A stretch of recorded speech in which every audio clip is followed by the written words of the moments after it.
Bom dia, moçada! Tudo bem com vocês? Aqui quem vos fala é o professor Eugênio Bastos, canal Geogênio, a serviço dos alunos que gostam de estudar e passar em concursos. Moçada, vamos fortalecer o canal, dê aquele like, se inscrevam no canal, compartilhe o vídeo e ajude o professor Eugênio Bastos a democratizar o ensino da geografia. Moçada, no nosso encontro de hoje, eu irei falar sobre a guerra da Rússia e a Ucrânia. Guerra esta que no próximo dia 24 de fevereiro estará completando um ano. Hoje, terça-feira de carnaval, portanto, dia 21 de fevereiro de 2023, 3 dias antes de completar um ano da guerra entre a Rússia e a Ucrânia, estarei fazendo uma retrospectiva desse conflito que já deixou um rastro de destruição, centenas de milhares de mortos e feridos e milhões de refugiados. Espero que vocês gostem do nosso encontro e, havendo qualquer dúvida, deixe a sua pergunta na parte dos comentários que eu terei o máximo prazer de respondê-la. Então, moçada, lembrando que no dia 24 de fevereiro de 2022 teve início a invasão russa do território ucraniano. Fazendo uma breve retrospectiva dos fatores que levaram a Rússia a invadir o território ucraniano. Então, por exemplo, no final de 2013, o então presidente ucraniano pró-Rússia, Viktor Yanukovych, deixou de levar adiante um acordo que estava sendo costurado com a União Europeia de se estabelecer o livre comércio entre a Ucrânia e a União Europeia, lembrando que a União Europeia é o mais importante bloco econômico existente no mundo. E dessa forma, o então presidente Viktor assinou alguns acordos aproximando a política externa ucraniana da política russa, o que, de certa forma, contrariou a oposição ao presidente Viktor, levando um grande número de manifestantes às principais ruas das cidades ucranianas, inclusive a capital Kiev, que reuniu milhares e milhares de manifestantes que, a princípio, foram duramente reprimidos pelas forças de segurança da Ucrânia e, posteriormente, na medida em que essa repressão aumentava, a oposição ganhava mais força e a pressão no parlamento ucraniano pela deposição do presidente Viktor aumentava. Foi quando,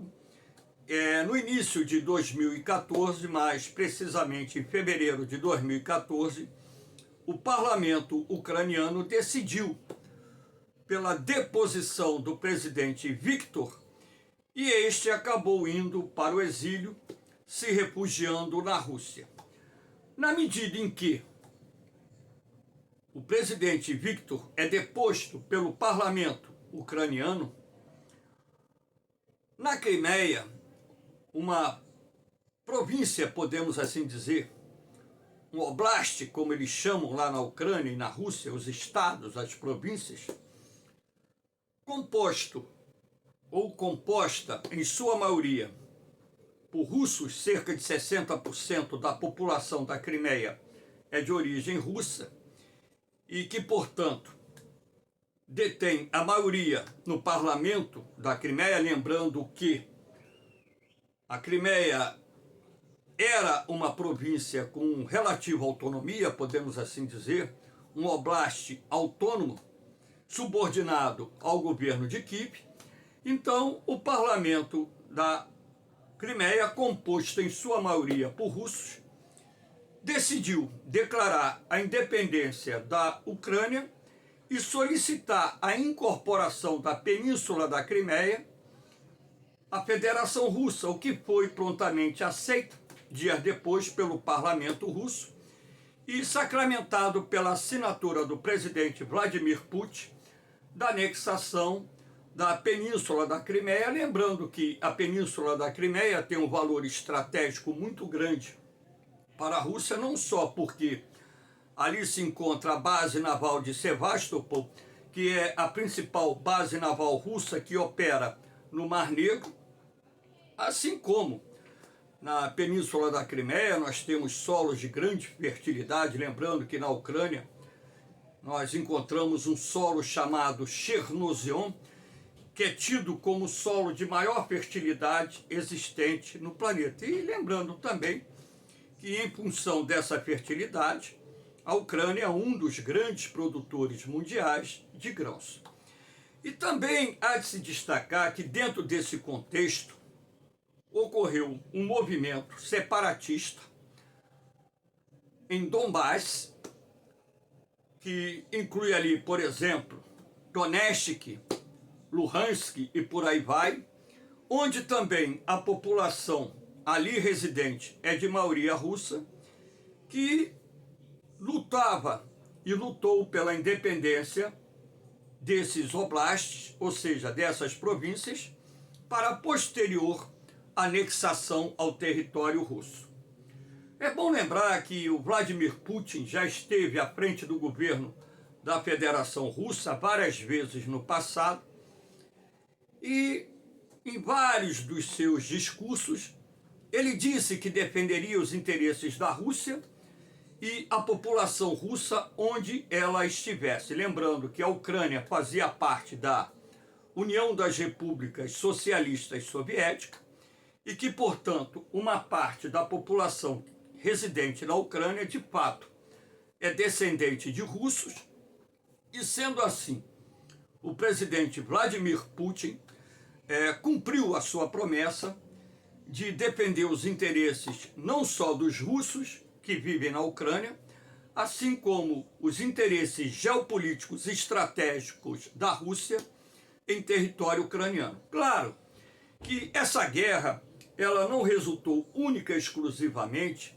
desse fato do presidente Viktor Yanukovych ter sido afastado do governo ucraniano. Vale a pena ressaltar também que o presidente Vladimir Putin alegou que a aproximação da Ucrânia com a OTAN, inclusive com o desejo do governo ucraniano em vir fazer parte da OTAN, iria constituir uma ameaça militar à Federação Russa, até mesmo porque da Ucrânia, da fronteira nordeste da Ucrânia até Moscou, você tem um pouco mais de 700 quilômetros de distância, e que a Rússia não aceitaria em hipótese nenhuma que a Ucrânia viesse fazer parte da OTAN, da Organização do Tratado do Atlântico Norte, que é uma aliança militar remanescente do período da Guerra Fria.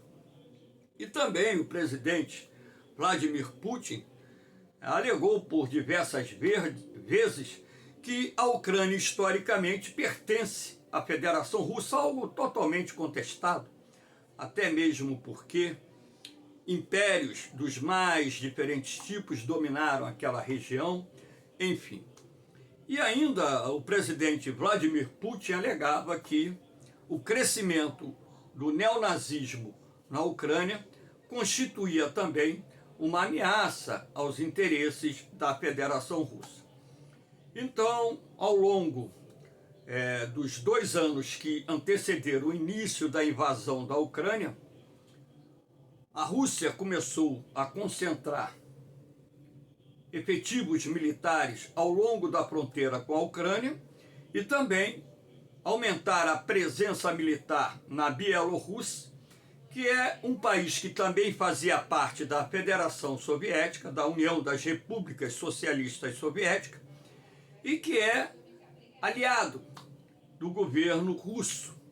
Então, e dessa forma, havia uma eminente ameaça, que foi inclusive constantemente alertada meses antes da invasão pelo presidente dos Estados Unidos, Joe Biden, que a Rússia estava preparando a invasão do território ucraniano. E dias antes do início da guerra, também o presidente dos Estados Unidos emitiu um alerta que a invasão estava bem próxima de ter início, o que de fato ocorreu no dia 24 de fevereiro de 2022.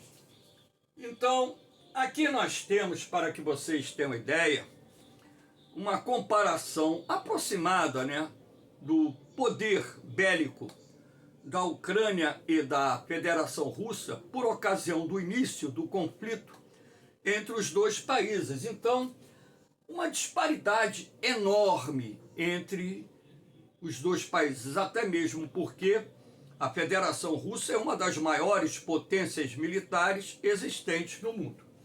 Então, a nível de efetivos militares, a Rússia com 2.900.000, a Ucrânia com 1.100.000, ou seja, quase 3 vezes o número de efetivos militares.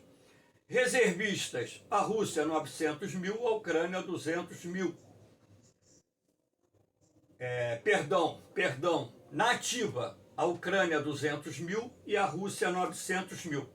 Reservistas, a Ucrânia 900.000 e a Rússia 2 milhões. Então, por aí você vê o disparate dos efetivos militares entre os dois países. Agora bem, aeronave de ataques, Ucrânia 98, a Rússia 1.511. Olha a diferença absurda.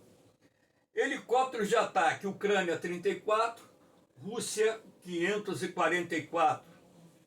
Tanques, Ucrânia 2.596, sendo a sua grande maioria tanques provenientes da antiga União Soviética.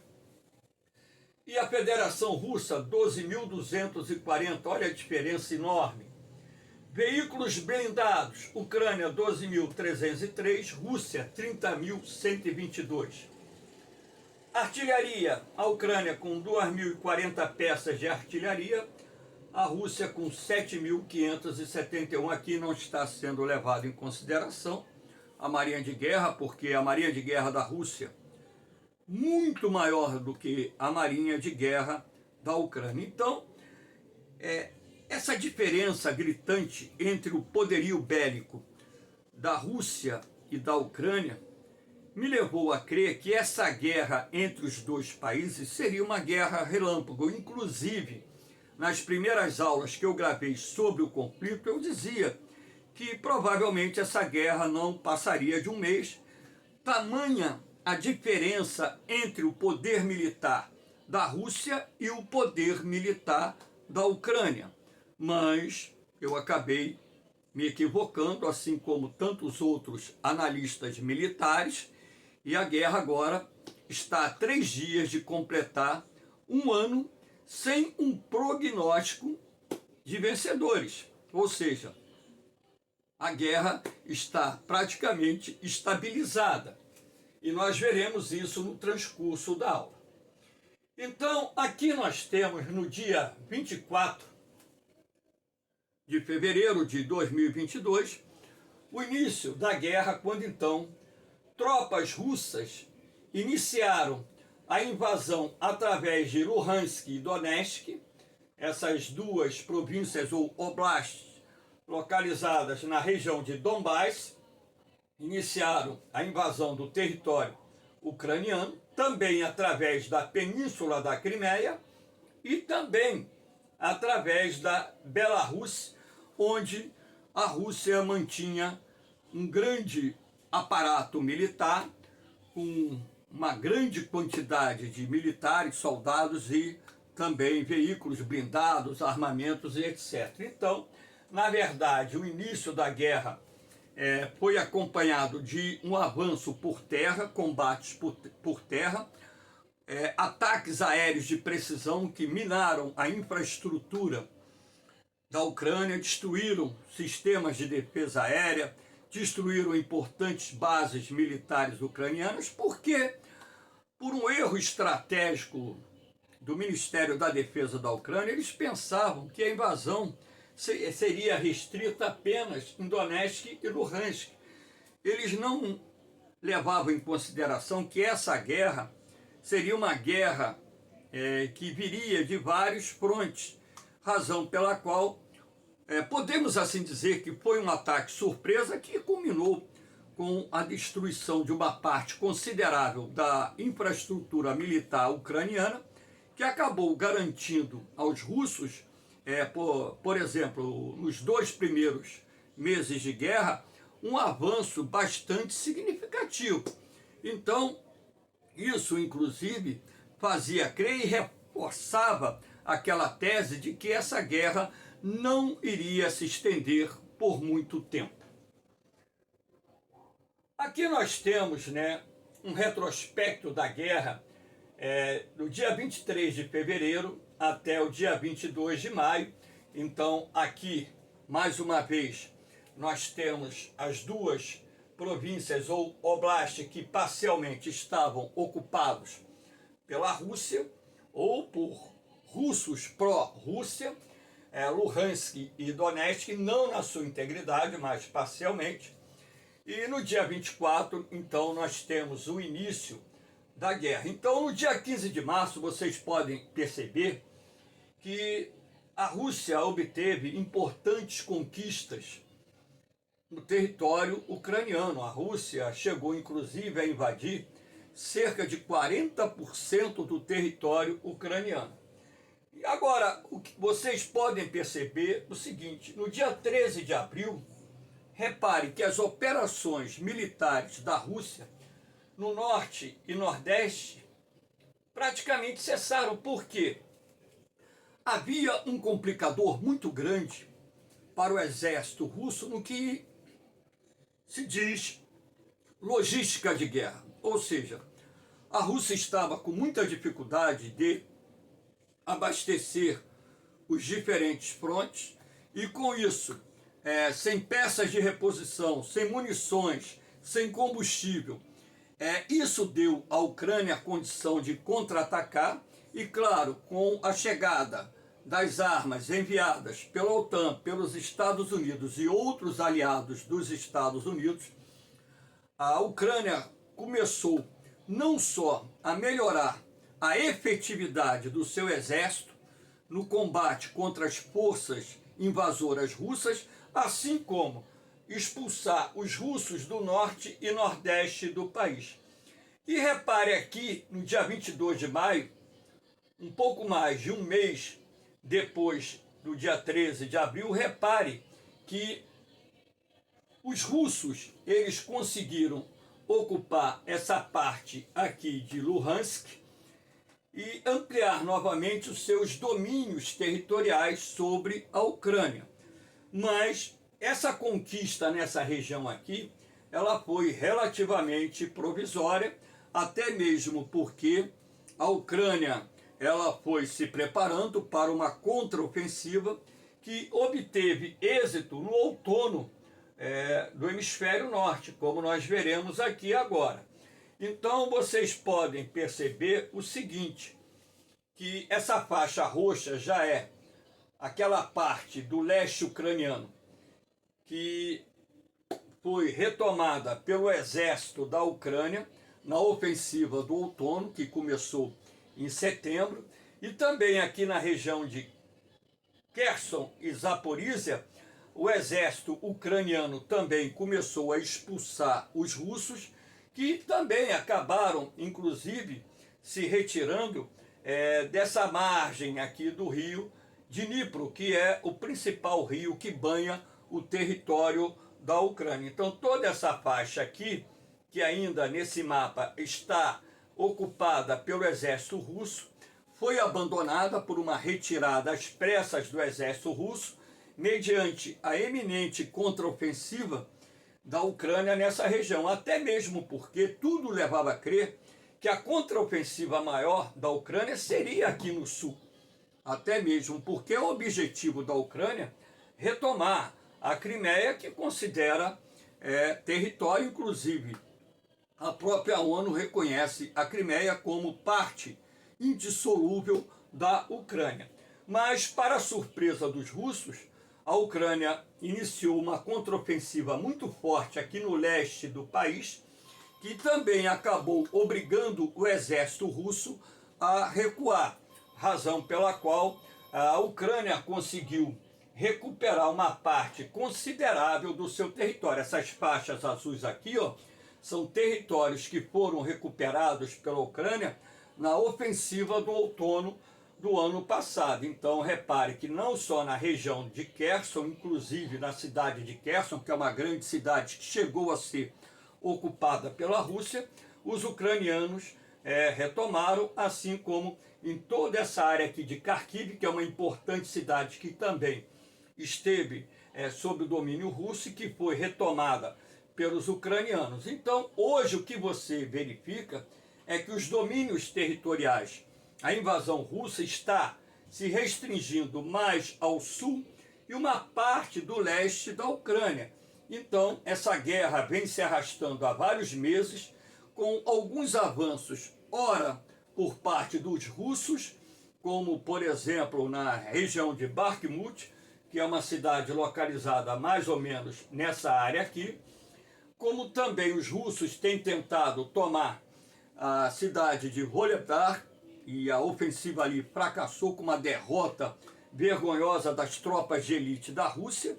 O exército ucraniano repeliu nas últimas semanas a tentativa do exército russo tomar Volodar, assim como aqui também na parte leste, a Ucrânia tem conseguido repelir a tentativa de uma ofensiva russa, que aliás foi anunciada há várias semanas, que os russos estavam preparando uma grande ofensiva para a comemoração do aniversário de 1 ano da guerra com a Ucrânia. Só que hoje, uma ofensiva rápida da Rússia, ela acaba esbarrando no aumento considerável do poder bélico da Ucrânia mediante a ajuda de grandes potências mundiais como Estados Unidos, Inglaterra, França, Alemanha, Itália e tantos outros países que estão enviando não só equipamentos militares, mas também treinando os soldados ucranianos para manusear esses modernos equipamentos militares que têm sido responsáveis por causarem grandes baixas no exército russo, que já perdeu só em mortos algo em torno de 150 mil militares. Se nós somarmos aí os feridos, mais de 200 mil militares russos figuram entre mortos e feridos nessa guerra que está completando 1 ano de idade. A Rússia tem atacado constantemente a Ucrânia, quase que diariamente, com mísseis de cruzeiro, às vezes disparando dezenas e até mais de uma centena de mísseis contra a infraestrutura ucraniana, principalmente na questão da energia, comunicações, distribuição de água, que é uma forma de tentar minar o apoio da população ucraniana ao governo do presidente Zelensky. Mas o sistema de defesa antiaéreo ucraniano melhorou muito e uma parte considerável não só desses mísseis de cruzeiro, mas também dos drones que são lançados contra o território ucraniano tem sido derrubada pela defesa antiaérea ucraniana, que está utilizando mísseis americanos, ingleses, franceses, alemães e por aí vai, e com isso aumentou e muito a eficiência da defesa aérea ucraniana.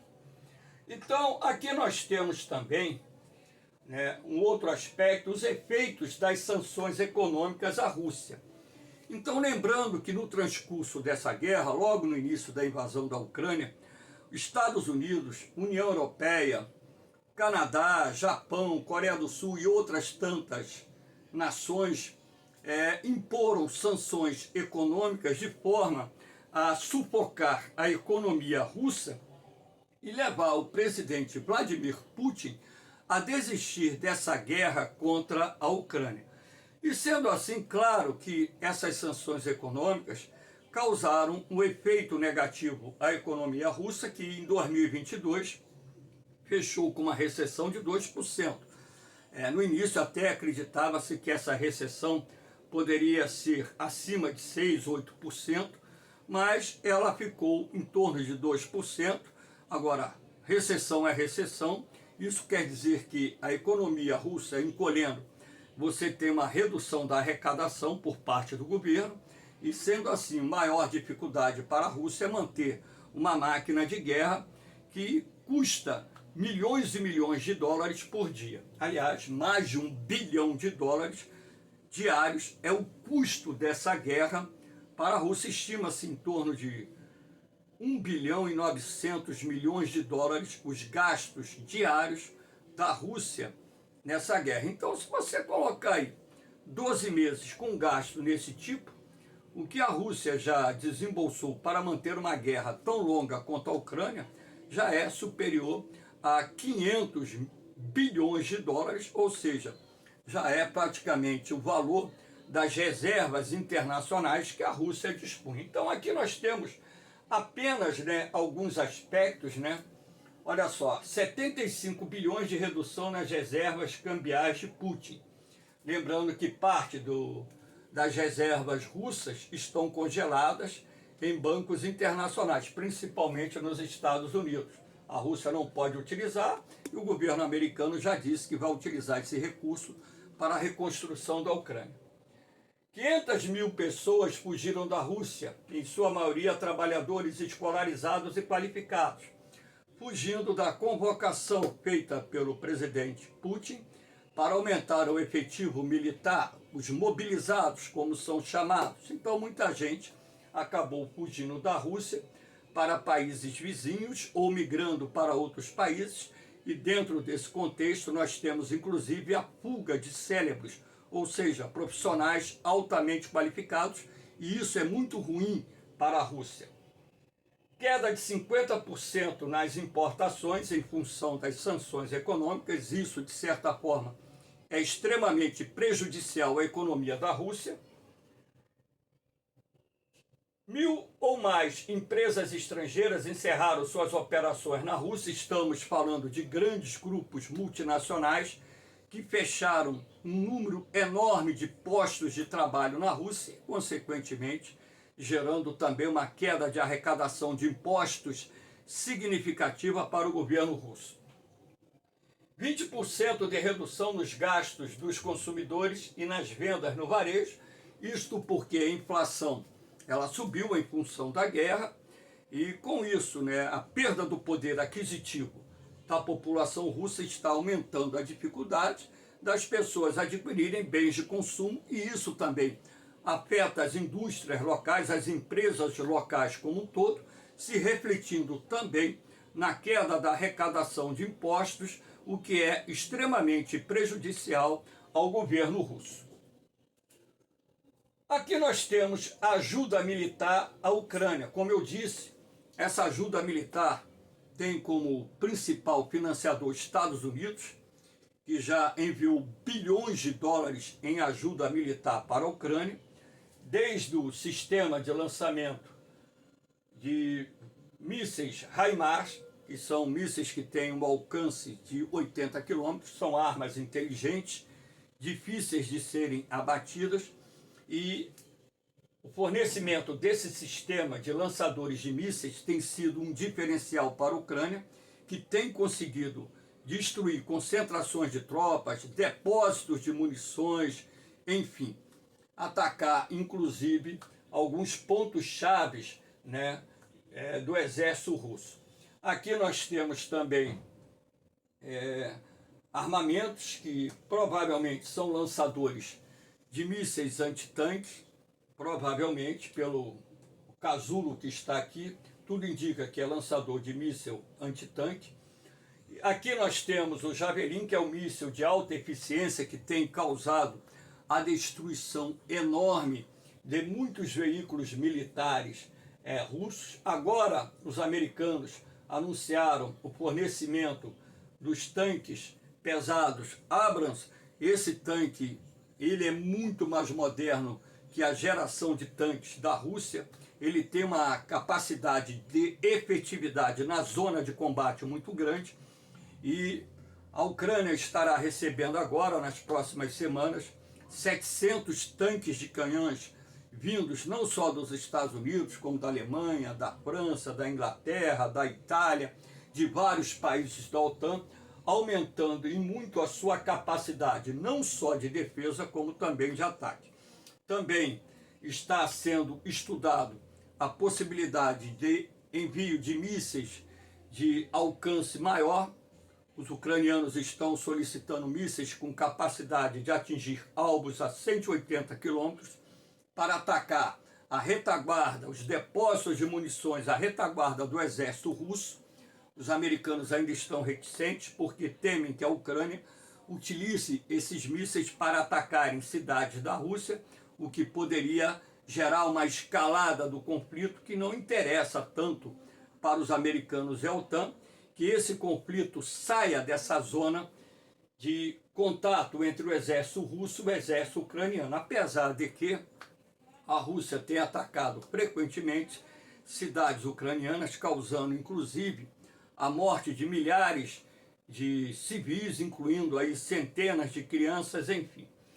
Também estuda-se o envio de novos tipos de mísseis antiaéreos, inclusive o sistema de defesa antiaéreo Patriot já foi prometido e será enviado nas próximas semanas para a Ucrânia para aumentar o escudo de defesa antiaérea dos principais centros urbanos e da infraestrutura ucraniana. Isso, na medida em que essa guerra vai se alongando, as dificuldades que o exército russo passa a ter para obter um desfecho favorável, ou seja, uma vitória contra o exército ucraniano, vai diminuindo, até mesmo porque há um consenso de que as potências devem continuar ajudando a Ucrânia em vários aspectos, enviando bilhões de dólares, não só em armamentos, mas também em recursos para a recuperação da infraestrutura, que vem sendo frequentemente atacada e destruída pelo exército russo. Aqui nós temos, as perdas da Rússia. Então, para que vocês tenham ideia, esses dados foram liberados hoje, dia 21 de fevereiro, Então, militares aqui são mortos, 143.680, de acordo com as fontes ucranianas, tá? Não se sabe quantos militares feridos morreram nos hospitais, nas áreas ocupadas ou em território russo. Então aqui é só o número de militares que perderam a vida. A Rússia está perdendo perto de 1.000 soldados por dia na zona de combate. Então isso é muito preocupante. Aviões, a Rússia perdeu 299 aviões de combate, e essa perda, inclusive, fez com que as operações aéreas da Rússia, pelo menos com o uso de aviões, diminuísse.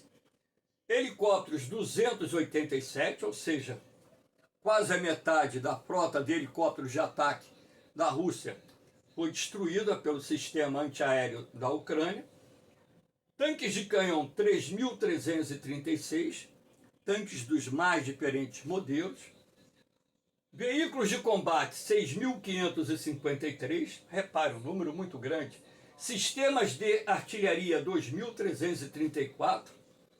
Sistemas de defesa, 243, são os sistemas de defesa aérea, A quantidade destruída pela Ucrânia é muito grande. O HIMARS tem um papel importante também nisso, porque quando identifica a localização, o míssil é enviado e é difícil de ser interceptado. Lançador múltiplo de foguetes, 471, são aqueles lançadores com vários casulos que conseguem disparar simultaneamente algumas dezenas de foguetes. Caminhões-tanques, aqueles que transportam combustíveis, 5.209. Navios e barcos de guerra, 18. Drones, 2.000 drones abatidos, inclusive drones que o Irã está vendendo para a Rússia. Mísseis de cruzeiro, 873 abatidos. Claro que dentro desse contexto a Rússia lançou muito mais, porque parte desses mísseis, infelizmente, conseguem atingir o alvo. Veículos especiais e outros, 225. Então aqui dá para você mensurar o tamanho da perda da Rússia, pelo menos com material bélico nessa guerra. Material bélico e perdas humanas. Então, uma perda de bilhões e bilhões de dólares numa guerra que, na minha concepção, não tem sentido, porque eu acho que um Estado ele deve defender a autodeterminação dos povos. Se a Ucrânia se inclinou para o Ocidente, que se respeitasse essa decisão. O presidente Vladimir Putin tem que entender que a Rússia não é dona da Ucrânia. Se é desejo do ucraniano, pelo menos da maior parte da população ucraniana, se aproximar do Ocidente, tem que respeitar. A Rússia, com o arsenal nuclear que ela possui, não poderia temer jamais a aproximação da OTAN das suas fronteiras, porque não passa na minha cabeça e não passa na cabeça de uma pessoa que desfrute de alguma racionalidade que alguém iniciaria uma guerra, que a OTAN iniciaria uma guerra contra a Rússia, ou que os Estados Unidos iniciariam uma guerra contra a Rússia, sabendo que a Rússia dispõe de um arsenal de armas de destruição em massa que seria capaz de praticamente exterminar a vida humana no planeta. Então, na verdade, o que está em jogo aí são os interesses econômicos de uma parte e do outro. Os interesses econômicos dos Estados Unidos e seus aliados, os interesses econômicos da Federação Russa, e a Ucrânia acaba se transformando, podemos dizer assim, num cenário de uma guerra que, na minha concepção, é ilógica, é insana, ainda mais no século XXI, quando a humanidade, a sociedade planetária deveria estar muito mais preocupada em resolver os graves problemas que afetam o nosso planeta. Mas, infelizmente, a irracionalidade ela acompanha o pensamento humano. Não são todas as pessoas que defendem soluções pacíficas para crises, acordos que possam atender às demandas das partes sem que haja necessidade de um conflito armado, porque guerra não tem vencedor.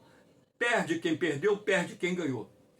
Porque, na verdade, guerra só traz dor, sofrimento, prejuízo, morte, destruição. Qual é o resultado de uma guerra? Se a Rússia vencer a guerra, e aí? Vai contar na história que ela venceu uma guerra e vai contar para as futuras gerações, inclusive os herdeiros, parentes daqueles militares que morreram. Porque o número de militares, se a Rússia lançar a tão prometida ofensiva, agora no aniversário de guerra, está concentrando forças para isso, as perdas vão aumentar substancialmente, porque a Ucrânia hoje está muito mais preparada para enfrentar a Rússia do que estava no dia 24 de fevereiro de 2022. Não tenho dúvida disso. Os militares ucranianos hoje estão muito mais bem treinados, estão contando com armamentos muito mais modernos do que contavam há um ano atrás.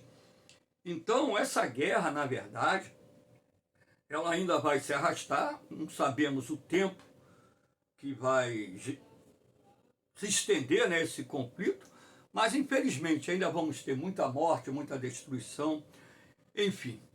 Espero que as pessoas que estejam envolvidas nesse conflito, direto e indiretamente, possam sentar à mesa, negociar uma solução pacífica, buscar a paz, que é o melhor caminho, não só para os povos que estão envolvidos nesse conflito, assim como para toda a humanidade. Então, moçada, de uma certa forma, essa foi uma síntese que eu fiz a nível de retrospectiva desse um ano de guerra entre a Rússia e a Ucrânia, lembrando que no canal de Eugênio existem várias aulas em que eu falo da guerra entre a Rússia e a Ucrânia, e seria bom vocês assistirem.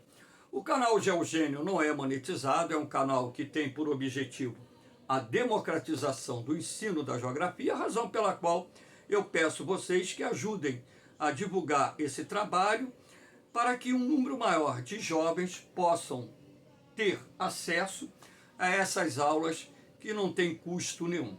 Lembrando ainda que lá no Facebook existem os grupos que eu administro, concurso SpaceX 2023, concurso Colégio Naval 2023, concurso Vestibular 2023, concurso ESA 2023, onde eu disponibilizo os PDFs com matéria, provas comentadas, bancos de questões sem custo nenhum para você que quer passar num concurso.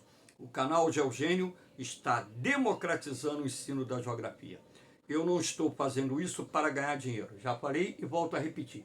Se eu quisesse ganhar dinheiro com aula gravada, primeiro, eu ia contratar uma produtora para elaborar aulas muito mais chamativas a nível de tecnologia. Não vou dizer que conteúdo, porque o conteúdo eu domino. Então, e venderia essas aulas em plataformas fechadas, não esperando uma monetização do YouTube ou qualquer outra plataforma social. Então, é uma ferramenta importante para vocês e usem e abusem, porque o meu único objetivo é ajudar vocês. Mesmo não conhecendo a maioria dos seguidores do canal, eu faço isso do fundo do meu coração. Valeu, moçada! Eu estou me recuperando aqui da cirurgia, arranquei os dentes todos da arcada superior para implante. Graças a Deus eu tenho condição para fazer isso, né? Graças a Deus. Estou cheio de ponto, mas hoje eu já consegui gravar melhor sem a máscara, enfim. Ainda estou cheio de ponto com as linhas aqui. Estou com a dentadura aqui, mas não estou usando ela no momento até que haja cicatrização. Porque o implante eu só vou poder fazer em agosto, porque tem que esperar 6 meses para poder colocar os dentes da arcada superior. Valeu, moçada! Um beijão no coração de vocês. Um forte abraço. Fiquem com Deus. Eu vou, mas eu volto, hein? Fui!